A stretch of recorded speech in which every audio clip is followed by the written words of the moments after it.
If you were around in the 90s, you know more than enough about Pearl Jam. But have you noticed people tend to ignore this stuff about the band?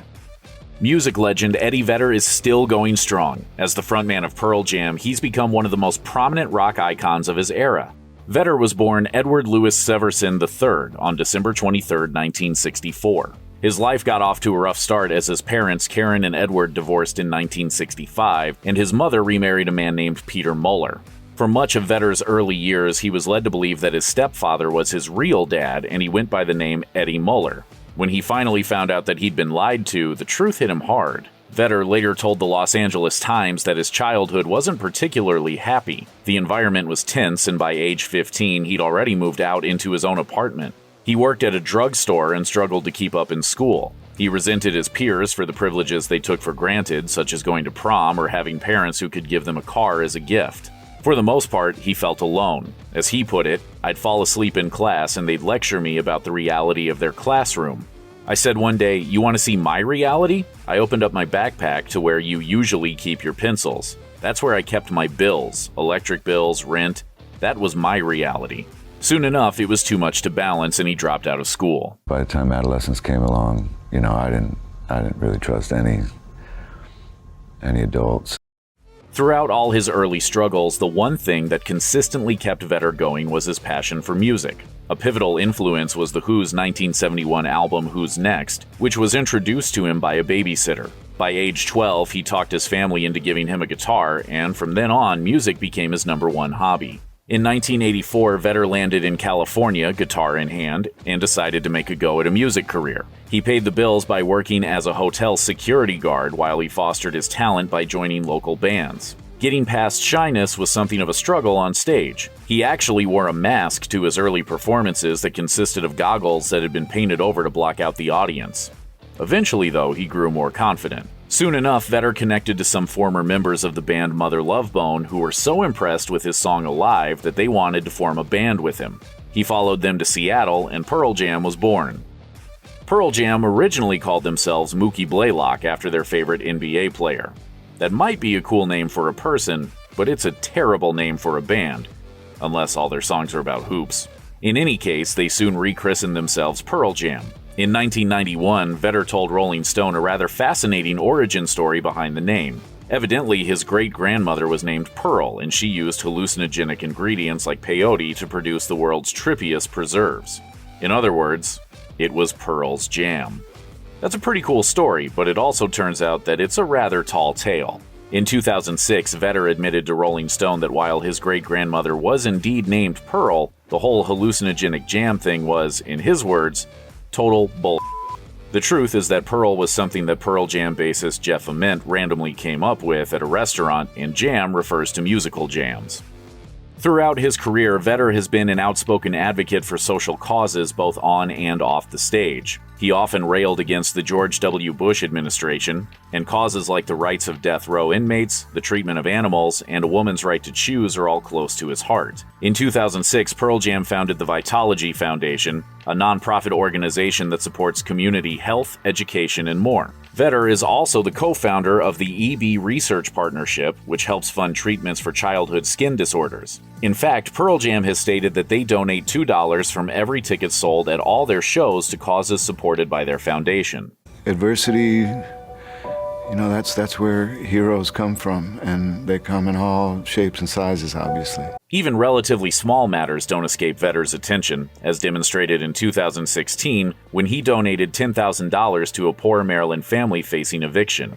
Vedder seems like someone who always puts his money where his mouth is. If he believes in a cause, he dedicates himself to it. One of his biggest success stories was his support of the West Memphis Three, a trio of teenagers who were wrongly convicted of killing 3 other boys in West Memphis, Arkansas. As a fierce critic of the United States prison system, Vedder discovered that they'd been imprisoned after a poorly run investigation in 1993. We are in a good spot now, and we've got evidence that even in the last 2-3 years that we believe will exonerate these kids. He performed benefit concerts for them, which helped raise awareness for their plight. When new forensic evidence was brought to light in 2011, they were released. One of the biggest ways that Vedder has struggled with fame is the conflict between his desire to connect with his fans and his need to maintain a safe distance. In the beginning of Pearl Jam's explosion into the mainstream, he devoted himself to his followers. Remembering his own loneliness as a youth, he would spend hours talking to fans after shows. He would converse with hundreds of people, or even give out his own personal telephone number so they could talk to him if they needed help. When fans wrote him letters asking what his lyrics meant, he always wrote back. His dedication was sincere and kind, but it could also lead him to being overwhelmed by his need to not let anyone down. The problems escalated when one fan turned into a stalker. This particular woman held the delusional belief that Vedder was the reincarnation of Jesus Christ, and that he'd also fathered her 2 sons. She eventually drove her car through the wall of Vedder's house, almost killing herself. Because of this incident, Beth Liebling, Vedder's wife at the time, had new fences put up around their house and ordered Pearl Jam's record company to help pay for round-the-clock security. Vedder and Beth Liebling first met up and started dating when they were teenagers. They stayed together as Vedder became the frontman of Pearl Jam, and Liebling, who went by the stage name Sadie 7, co-founded the experimental band Hovercraft. They got married in 1994, but in 2000 their relationship ended in divorce. As Vedder told Rolling Stone, the split left him in a bad place emotionally. Liebling disappeared from the public eye for a while, but in 2019 she announced a comeback with a new band named Teleportal. As for Vedder, he was lucky enough to discover new and lasting love right around the corner, as he eventually met a model named Jill McCormick. They got married in Hawaii in 2010, and they've remained together ever since. Wedding attendees included Sean Penn and Jack Johnson. Vedder and McCormick's family has grown over the years as they've raised 2 daughters named Olivia and Harper. Vedder's reputation as a nice guy is fairly widespread, even among those who aren't fans of Pearl Jam. And surely enough, he's proven to be someone who remembers those who have helped him out in the past. One notable incident happened in 2001 when Vedder and 5 other people went sailing in Hawaii only to have their canoe get overturned. While half of the group were able to get back aboard after a broken mast righted the boat, their paddles were lost. Before Vedder and 2 others could climb back on, a powerful wind pushed the boat too far away. Luckily, a local man named Keith Baxter and his daughter Ashley happened to be nearby. Ashley heard the stranded group's voices, and the Baxters were able to save their lives. Vedder never forgot this. In 2013, he told the story at a concert dedicated Future Days to Ashley and brought her out before the crowd. 3 years later, he found out that Keith Baxter had been in a terrible boating accident that left his leg nearly severed. He was unable to afford the medical treatments needed to save him from infection. The Baxters had already raised $70,000 on GoFundMe, so Pearl Jam matched that number with an additional $70,000. Much of the 90s grunge music came from a place of deep personal pain. For many artists, the combination of depression and sudden, overwhelming fame led to drug abuse. Kurt Cobain's struggle with heroin remains one of the most notable tragic examples. His death hit Vedder particularly hard, who said at the time, "When I first found out, I was in a hotel room in Washington, D.C., and I just tore the place to shreds. Then I just kind of sat in the rubble, which somehow felt right, like my world at the moment." But Vedder himself never really fit into this scene that so many of his peers were a part of. That isn't to say that he had an easier time than others, as he has struggled with depression, but hard drugs simply weren't something he ever really turned to. Though heroin use was rampant among the music community at the time, Pearl Jam stopped doing drugs pretty early on. As for Vedder specifically, he swore off these substances when he was a teenager. That doesn't mean he's a total straight edge, as he's admitted to drinking about as much as the average person does. But beyond that, he's never really had any notable problems with addiction or substance abuse. It's not easy keeping a band together. Music groups tend to be chaotic. Keeping harmony in the average group of people can get stressful, and those stresses only escalate when the members are passionate artists who have their own idea about what the band's meaning is. It's no wonder that so many major bands in music history have had tragic breakup stories, whether it's the Beatles parting ways, Sting leaving the Police, or the Gallagher brothers of Oasis constantly feuding. We don't like each other, man. Did you watch him on here? No. Also, but he watches you. Oh, he's obsessed. Pearl Jam, though, are different, and this was demonstrated when the band was inducted into the Rock and Roll Hall of Fame in 2017. Longtime drummer Matt Cameron was included in the induction alongside Vedder, Jeff Ament, lead guitarist Mike McCready, and rhythm guitarist Stone Gossard. So was drummer Dave Cruzan, who worked on the band's debut album, 10. Vedder and his bandmates didn't want any other former drummers to feel left out, so they made it a point to publicly invite to the induction ceremony Dave Abruzzese, Matt Chamberlain, and Jack Irons, the other 3 drummers from the band's history. If there's one thing that Eddie Vedder is besides a musician and an activist, it's a thrill seeker. He's been known to do things like climb up girders and jump off cliffs into the sea, which earned him the nickname of Crazy Eddie from the Red Hot Chili Peppers. Perhaps his favorite thrill of all, though, is to be out in the ocean, beneath the sun, riding a nice wave. That's right, Eddie Vedder is a surfing fanatic. That obsession becomes increasingly clear the more you study Pearl Jam's song titles and lyrics, which often involve water metaphors. Even Flow and Amongst the Waves are a couple of unmissable examples. Surfing references also frequently pepper Vedder's dialogue, as in a 1991 Billboard interview in which he said things like, "I'm riding the wave of this music into the shoreline, which is the audience." Vedder describes this hobby as a, quote, amazing bond with nature. In fact, his surfing enthusiasm goes so far that in 2019, it was announced he would appear on Surfing Rockers, a new show featuring musicians whose careers and music were influenced by the board. After all the struggles he's been through in his life, we're glad he's found a way to be at peace. My life's been really quite full. I think of it as like the best life I've ever lived. Putting the music first, but standing up for their rights when necessary, Pearl Jam has raged both inside and outside of the machine for 3 decades, and its members have a lot of stories to tell. Here's a look into the legendary and untold truth of Pearl Jam. The core of Pearl Jam, the instrumental duo that gives the band its sound and soul, is the 1-2 punch of guitarist Stone Gossard and bassist Jeff Ament. Before forming one of the biggest rock bands the world has ever seen, they'd already been playing together for years, first in the proto-grunge Seattle band Green River, and then in Mother Love Bone with charismatic lead singer Andrew Wood. Mother Love Bone was poised to become one of the biggest bands of the 90s, but sadly, Wood overdosed on heroin just months before the release of their first album. However, Ament and Gossard didn't want to quit making music with one another, so they laid down some demo tracks for a new band. They needed a drummer for the project, and they sent their tape to their friend Jack Irons, who'd recently left his gig behind the kit for Red Hot Chili Peppers. Irons wasn't interested in drumming for the Seattle combo, at least not right away, but he passed the tape along to a guy that he played basketball with, an aspiring singer named Eddie Vedder. How did you guys know that it would work out? We didn't. No, it was going to work out, but it just felt very good from the time we started. Irons also gave the band one of its biggest breaks. He asked the Red Hot Chili Peppers to let this new group open for the band on its 1991 concert tour, and they agreed. Following Andrew Wood's tragic death, his friend and former roommate Chris Cornell of Soundgarden formed a supergroup to pay tribute to the man. Members included Stone Gossard, Jeff Ament, drummer Matt Cameron, guitarist Mike McCready, and Eddie Vedder. As the late Chris Cornell told Rockline, "The name came from a line in a song that was a Mother Love Bone song that where the lyrics were written by Andy Wood."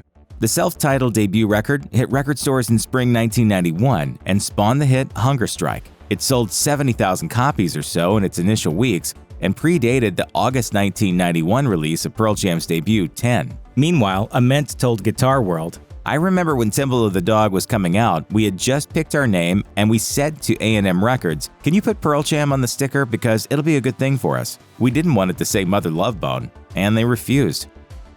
With its punk-inspired DIY ethos, the Seattle grunge scene was in many ways the opposite of the excessive, bloated hair metal bands that preceded it. And it wasn't long before the music industry wanted a piece of the action. Jeff Ament told Classic Rock in 2016, "We had about 15 labels come to see us in Seattle. By the end of the process, Mother Love Bone was being offered $400,000. We'd spent maybe $2,000 on Green River, and suddenly we were being told we could spend $250,000 on our first Mother Love Bone record, and we were thinking, how is that possible?" Ament says that when it came to Pearl Jam's 10, "I think we spent about $25,000 making the record and about 3 times that mixing it, but it was still a third of the money that we'd spent making the Mother Love Bone record. We didn't expect the record to be a huge deal." But of course, it was a big deal. A straightforward rock record that managed to go platinum 13 times over. That's not to say it was an easy album to record. In fact, the band had a really hard time recreating its demo version of Alive in a recording studio. They ultimately decided to use the original demo, adding in a new guitar solo from Mike McCready. As for Even Flow, McCready estimates that the band recorded the song as many as 70 times. He tells the Daily Record that, "We played that thing over and over until we hated each other." And now for a surprise pop quiz. What was Pearl Jam's biggest hit? Alive? Jeremy? Better Man?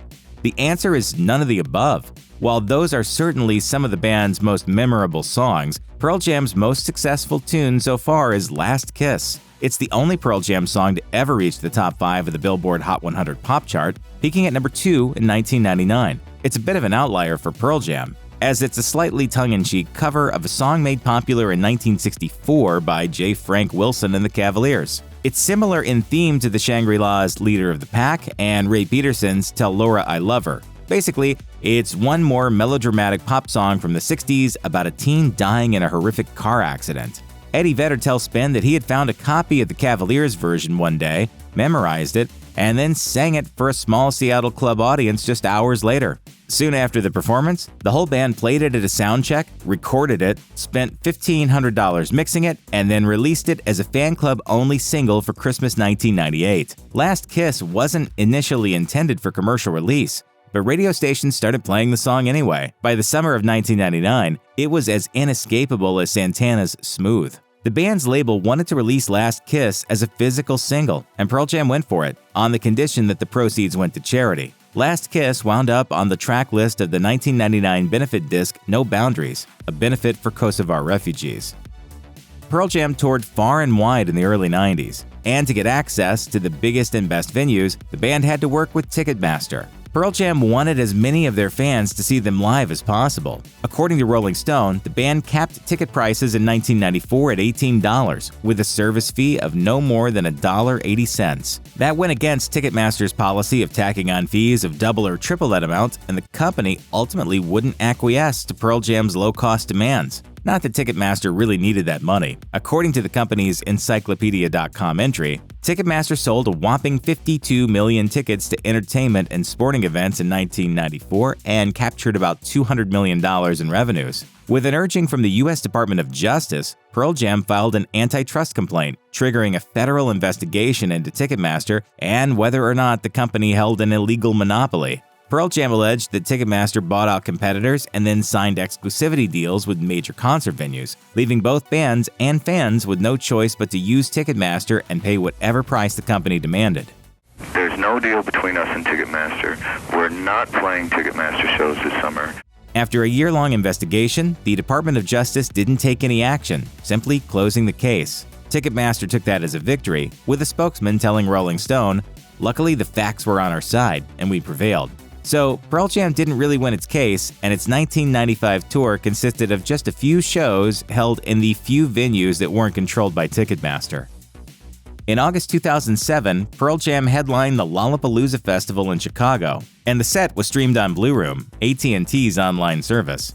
According to the Associated Press, AT&T didn't broadcast entirely live, as AT&T instituted a delay of a few seconds in case it needed to muffle any profanity. However, the content monitors got a little trigger-happy with the bleep button. At one point, Eddie Vedder interpolated a part of Pink Floyd's Another Brick in the Wall and sang, "George Bush, leave this world alone." Well, the monitors censored that line and it was cut out of the webcast, as was the lyric, "George Bush, find yourself another home." Pearl Jam later took to their website to say, "If a company that is controlling a webcast is cutting out bits of our performance, not based on laws, but on their own preferences and interpretations, fans have little choice but to watch the censored version." An AT&T spokesman apologized on behalf of the company and said the censorship was made in error.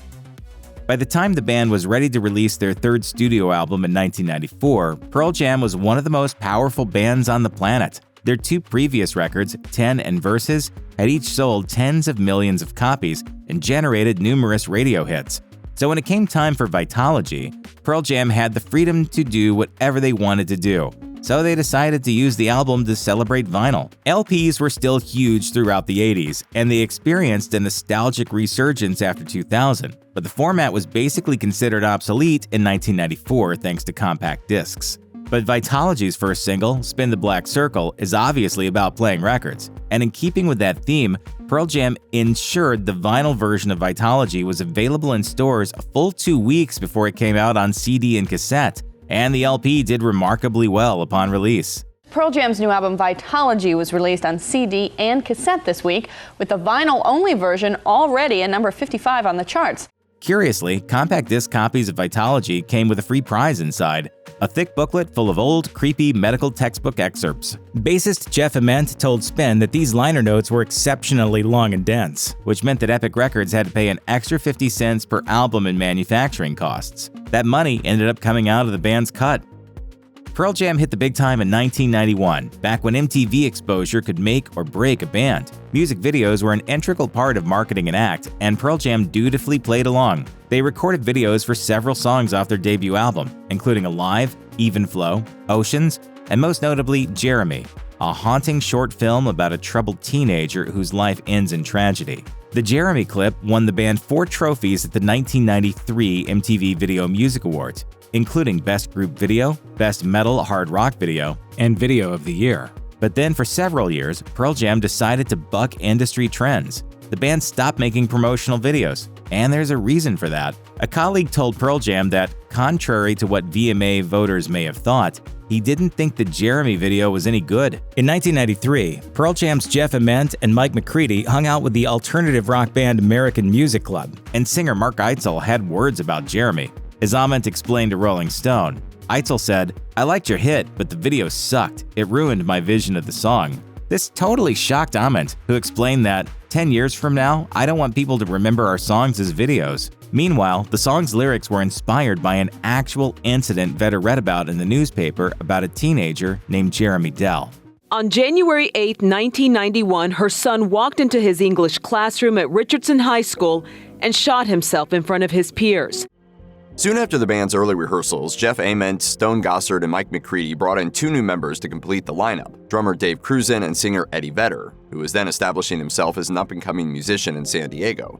Of course, we now know that Vedder would essentially define Pearl Jam's sound as their lead singer and one of their primary songwriters. And one of the earliest signs the Seattle-based bandmates knew they were working with someone special was when he provided lyrics to Gossard's Dollar Short demo and transformed it into the song we now know as Alive. The lyrics stand out because they tell a fictionalized account of an unforgettable moment in Vedder's life. For much of his youth, he believed that his mother's husband, Peter Mueller, was his birth father, only to find out in his teens that Mueller was actually his stepfather. Vedder's birth father was a man named Ed Severson, whom he had mainly known as a family friend and had since died of multiple sclerosis.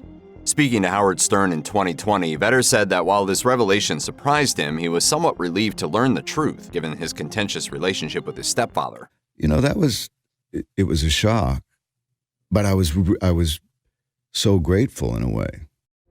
Before they hired Soundgarden's Matt Cameron in 1998, Pearl Jam went through a series of drummers who each left after just a short time with the band. Dave Cruzan was the first of those drummers, having played on Pearl Jam's 1991 debut album 10, but he left soon after the making of the album. Speaking years later to Rolling Stone ahead of Pearl Jam's 2017 Rock and Roll Hall of Fame induction, Cruzan opened up about why he really left the group. He admitted, "I'm an alcoholic. I had really been just sick of my disease at that point and could just not stop drinking." Cruzan, who left right before Pearl Jam broke out as a force to be reckoned with in the Seattle grunge scene, told Rolling Stone that missing out on this success was not that hard for him. Following his stint with Pearl Jam, Cruzan spent time with a few other familiar names in rock, including Candlebox and Unified Theory. Dave Cruzan was not the only Pearl Jam member who faced substance abuse issues in the 1990s. Guitarist Mike McCready was in a similar situation following the success of 10 and Pearl Jam's 1993 follow-up album Versus, turning to drugs and alcohol as he struggled to cope with the band's increasing popularity and critical acclaim. He eventually checked into a rehabilitation center in Minnesota. I was in a rehab place called Hazleton right there, after years of drinking and all sorts of different things. He met bassist John Baker Saunders while in rehab. Together with Saunders, Screaming Trees drummer Barrett Martin, and Alice in Chains frontman Lane Staley, the now sober McCready formed the supergroup Mad Season, which released one album, Above, in 1995. The McCready credited Mad Season in a 2013 interview with Pop Matters for helping him recover from his substance abuse issues. He wasn't able to record a follow-up album with the band. Saunders overdosed on heroin in 1999, and Staley was found dead in 2002 after years of drug addiction. McCready told the outlet, "I thought Mad Season would be the antidote to my friend's health troubles. In hindsight, I realized everyone has to figure out their own issues by themselves." Well, the Seattle Rockers are back with their first album in 4 years, and they have just kicked off a world tour in Europe. On June 30th, 2000, one of the worst tragedies in the history of live rock concerts happened at the Roskilde Festival in Denmark, as 8 people died of suffocation in the audience during Pearl Jam's set, with a 9th attendee dying 5 days later. In a 2003 interview with Rolling Stone, Eddie Vedder admitted that the deaths at Roskilde impacted his band so much that they were strongly considering calling it a career. He said, "We came together as close as we could. People handled it in different ways. The guys whose general disposition is more emotional, they became more composed, whereas some of the people who are more conservative with their emotions, they kind of cracked." Vedder also revealed that Stone Gossard was most affected by the tragedy, to the point he was ready to quit after Roskilde. He added, "And I thought that if anyone ever lost their lives at one of our shows, that would be it. I would never play again." Despite how close they apparently came to disbanding, Pearl Jam was back on stage in the US about a month later. Vedder credited Sonic Youth's presence as their opening act as a huge boost. In particular, he thanked Sonic Youth co-founders Thurston Moore and Kim Gordon's young daughter Coco for boosting his spirits on tour. The years 2016 and 2017 were rough ones personally for Eddie Vedder. In 2016, his half-brother Chris Mueller died in a climbing accident. Years later, he would dedicate the song Brother the Cloud from his 2022 solo album Earthling to his brother's memory. He also opened up to Howard Stern in 2020 about how the loss affected him and his family.